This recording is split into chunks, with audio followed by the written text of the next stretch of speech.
So when I left off, I was telling you about this absurd death I had. Now in that particular past life, my name was Marcellus, and my horse, Chauncey, had killed me, my best friend. And it was an absurd death. No one benefited from it. There was no glory.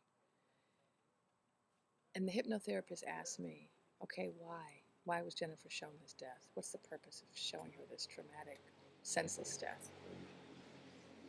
And this is where things got interesting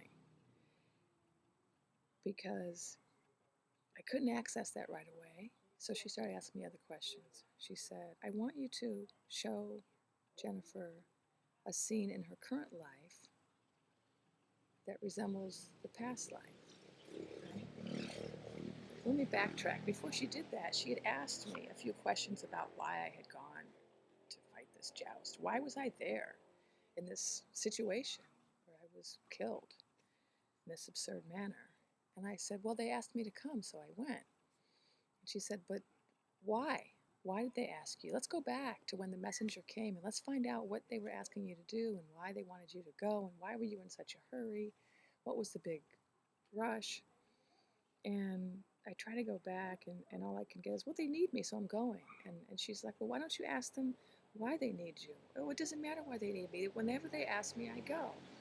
Well, why? It's my duty. It's my duty to go. Whenever they need me, it's my duty to go. But why? Well, it's my duty, I said, because I'm the best man for the job. I'm the best jouster in the land, and I'm the only one that can do this. And so if I don't go, nobody will go. And this is what they had told me. You are the only person that can do this particular job. And so whenever we need this particular job done, you are the one that we call because you are the best man for this particular job.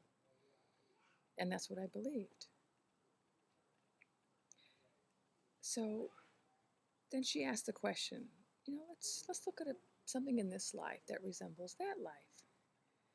And suddenly I saw myself in this conference room. And at the time I was a professor, and I used to spend a lot of time in conference rooms and committee meetings with my colleagues. And here I was in a committee meeting with my colleagues, and they were asking me to do things, and my answer was always yes. And the hypnotherapist says, well, why is your answer always yes? And I said, well, because I'm the best man for the job. And I actually laughed at myself because, I automatically said that without thinking. Keep in mind, I'm still in a hypnotic state. But my rational mind is still operating and it's still critically evaluating what I'm saying. And I'm laughing. I'm like, I can't believe I just said that. I mean, in my past life, I said that as this Marcellus guy. And now here I am in this life and I'm saying the same thing. And she said, well, why can't somebody else do it? And I said, no, you don't understand. If I don't go, nobody will go. I'm the only one that can do this. And again, I had this mantra from my past life. Now, the circumstances had radically changed. In my past life, I was the only person who could joust in this particular way and who could always win the competitions for the people who called me. And that's the role that I served. And in this life, here I am. I'm a board of color, a philosopher, and I felt that every time I was called to be a speaker at a conference or a keynote or to be on a particular committee, that I had to say yes because I was usually the only woman of color, the only woman, or the only gay person, or the only person who did cross-cultural philosophy, or the only person who did native philosophy. I mean, it was always the case that I was being asked to participate as a member of a group where I was the only member. And if I wasn't there, that group would not be represented, that perspective would not be represented. There would be nobody to take on that aspect of philosophy. And so I felt this incredible obligation that whenever I was asked to participate in anything, I had to say yes because people were counting on me and I had a duty. And if I didn't go, nobody would go because there were at that time no other philosophers like me doing the work that I was doing. And she got me to recognize, the hypnotherapist got me to recognize that I had carried this old belief system into this life and that it was not serving me. And so in that past life, what had happened was it had gotten me killed, right? I had gone recklessly to fulfill my duty without asking questions, without thinking about whether it was a good idea, convinced that I had to go because I was the best man for the job and the only one who could do it. And in this current life, I was doing the same thing with regard to my career. And she says to me, in your past life, it killed you. In this life, it can also kill you.